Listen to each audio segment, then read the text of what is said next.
poison is lethal. No. None of this is real. Then this shouldn't hurt.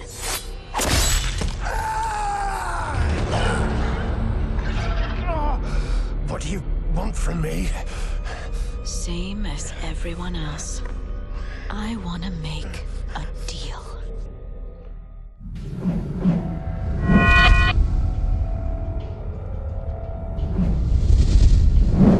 Hello everyone and welcome friends, my name's Ali. Thank you for tuning in for my final early DLC video for the Invasion map pack. The third DLC, it's coming out literally probably in a few hours if you're watching this video. It's coming out on the 3rd of June, so very soon. I've covered all of the multiplayer maps. I'm now going to be covering the Extinction map called Awakening. We did indeed manage to complete Awakening, so you're going to be seeing the end cutscene as well right at the end of the video. If you don't want any spoilers or anything, then don't watch until the end, but we do manage to complete the map. I'm going to run you through some of the new things on the map and basically how it plays out, so hopefully you guys really enjoy it. You can see the intro cutscene at the beginning of this video as well.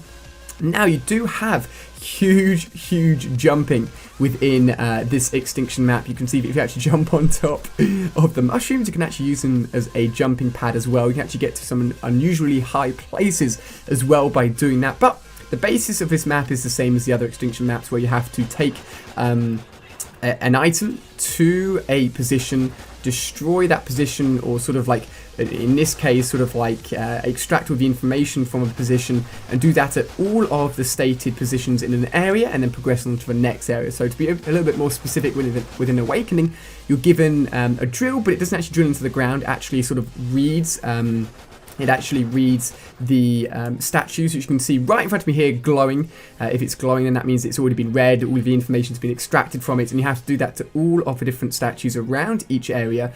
Once you have done that, you then progress on to the next level, which I'm going to be running through here. You actually have to go back and destroy all of the statues, so sort of like erasing all evidence of those statues existing once you have gotten all of the information, and you have to do that 3 times within 3 different areas. And you're aiming, my friend, for the arc, which you can see there with all the electric and lights going off. It's very impressive indeed, but it takes a long time to get there. The complete run through for us specifically was 58 minutes, about an hour to play through the whole map. Very long indeed. I find it works better in groups. You can sort of change the difficulty and change if you want to play solo or with other people, but it's a lot more fun with friends. There's a lot of teamwork. We were constantly shouting, get ammo down, you grab the drill, you repair this, you do that, and it was just great fun to sort of work as a team to try and do this, and it felt very rewarding once it had been done. Now the next part, once you have extracted all the information from the stone statues, you then have to destroy them all. And the best way of doing this is, you can see somebody is in like that little pod there. They're basically controlling one of the quad rotors, and the quad rotors go out and are the most effective way of destroying the statue. You can shoot at it with a weapon, but I fired a lot of ammunition to the statues and it just seemed to do absolutely nothing. I would recommend do not waste any of your ammo shooting at the statues. Just protect the person that's controlling the quad rotor, let them take out the statues, and once you've done that, the little awesome sort of glowing door, the veil will come down, you'll be able to access the next area. And now we're on to, I believe, the second area. There are 3 areas in total where you have to do the same process. It gets harder and harder each time, crazier and crazier each time, and then you finally get to the arc at the end. We have to extract something special, but we'll talk about that once we get to it. Now, there are additional aliens on this map. Within each introduction of a new Extinction map, you get new aliens, and on this map, we have like I kept calling it a dragon alien. I don't think that is a technical term, but I like to call it a dragon alien, which basically flies around in the air like a hawk, shooting at you like red sort of like goo, and then it will also target certain players, swoop down to the ground, and then start attacking you on the ground as well. They have a lot of health. They are big red aliens. I'll point them out once they come up on screen. And then there's also another alien, which is like a dive bomber alien, which can really screw you over because they're tiny, so they're very hard to hit.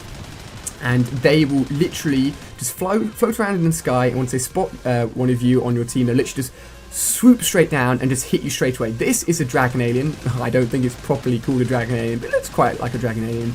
And as you can see, a lot of damage to take it out. I've been lucky enough to pick up the chainsaw. You can see a few spots in terms of where the weapons are through this playthrough, so I hope that's useful, including the Ripper, the Remington I believe I picked up at the beginning, and then also the chainsaw. I highly recommend the chainsaw. It takes a long time to reload, so you've got to sort of coordinate with your teams when you're going in for the offensive and when you're pulling back to reload. But once you get that timing locked down, it can be really, really useful. Great for taking out the rhinos. The rhinos have existed since the very first Extinction map, and they are highly, highly dangerous, have a lot of health, and are very, very powerful indeed. I'm sure if you played a lot of Extinction, you will have known that already. But yeah, you've got to be looking in the sky, you've got to be looking on the ground, you've got to be looking everywhere, and you've also got to get used to the bigger jump. It's really, really weird having the bigger jump. Here you can see the dive bombers. I managed to take one out, thankfully. They explode, just goo everywhere. But once you do take them out, they're no longer a threat. But yeah, the sort of like low gravity jumping is a little bit weird because I believe you're actually really, really, really low underground. I'm not quite sure the reasoning behind the sort of low gravity jumping. Perhaps it's caused by the arc and the sort of power coming from the arc. I'm not too sure, but it definitely changes the way that the game plays, and something to be wary of. If you didn't watch this video and you jumped straight into it, it'd probably be quite confusing as you're sort of jumping all over the place. Here you can see me using the Vanguard or the quad rotor. You can see how effective it is at taking out these statues. Yellow means they've got the most amount of health, orange means they've got sort of like medium health, red means they're almost gone. And once they are destroyed, you can see what happens here. They sort of just go up in a puff of smoke, and you know that they are now out. You've got to take out the rest of them. And then, as I've said before, once you've done that, you can access the next area. We, my friends, are very, very close to entering the Ark and extracting what is held within the Ark. So here we go, guys. We have now destroyed all of the statues in the third area. We have pretty much destroyed, or we have destroyed, sorry, all of the statues, and we now are granted access to the Ark. It's very, very impressive indeed. The stairway comes out, and I'm leading the adventure into the Ark here. I head in there first, sprint away all the way into the center, and you're met with a very unusual sort of altar. You actually find here the sergeant or the general that was in the beginning cutscene. Unfortunately, not in a good state, but you can use him to your advantage. So essentially, what you have to do is protect the statues this time. You want them to not be attacked. What you can do is go up to the general here and activate the Cortex. The Cortex will send out a big burst of energy that will destroy all aliens in the vicinity, but it can only be used very brief. It can only be used in sort of like brief usages, so you've got to be wary that you can't just spam it over and over. So there were 4 statues here, so we all took it upon ourselves to defend a single statue each. I tried to be a little bit more aggressive, a little bit more rogue, and to show you guys what was going on and run around a little bit more. But if a statue does get attacked too much, it will then go into a red colour, and you have to heal it pretty much the same way you'd heal a drill, so that it's back up to full health. And here we managed to hold off for long enough for these statues to do their thing and fill up the power so that we could extract the Cortex itself and pick up the Cortex. And once you pick up the Cortex, it's the standard Extinction ending. We have to sprint all the way through the map that you've just spent, what, 45 minutes, 50 minutes killing your way through, and get back to the beginning. However, each of those doorways with like a sort of glowing force field, as you can see here, the glowing aurora, will not be lowered until you have actually stayed there for a little bit and let the activation sort of be completed, and then the doorway will drop down. You've got to do that 2 times, I believe. And finally you can get to the extraction point here, where you'll be lifted out to safety. But this, guys, is the ending cutscene. Enjoy.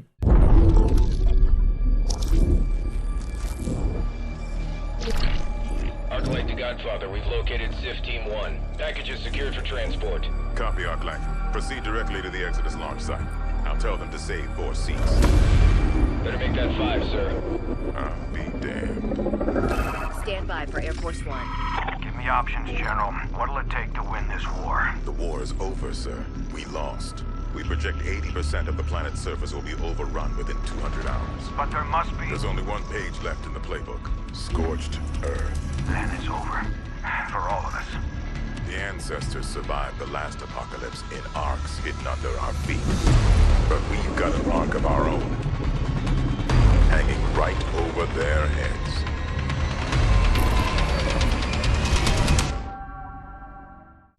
So there we go, guys. That rounds off my DLC coverage of Invasion, which is coming out tomorrow, June the 3rd. I just want to say a big thank you to all of the support on all of my early DLC videos, and just generally a big thank you. You guys are awesome and are showing all my videos a ton of support, not just on this channel, but also my second channel, More Alley A. Hopefully you guys have enjoyed that Extinction video. You can check out videos from both my main channel, including Favela, one of the returning maps, Modern Warfare 2, and my Minecraft adventure over on More Alley A. So cheers for watching, guys. Now just gotta wait for the DLC to drop. I'll see you guys tomorrow with even more videos.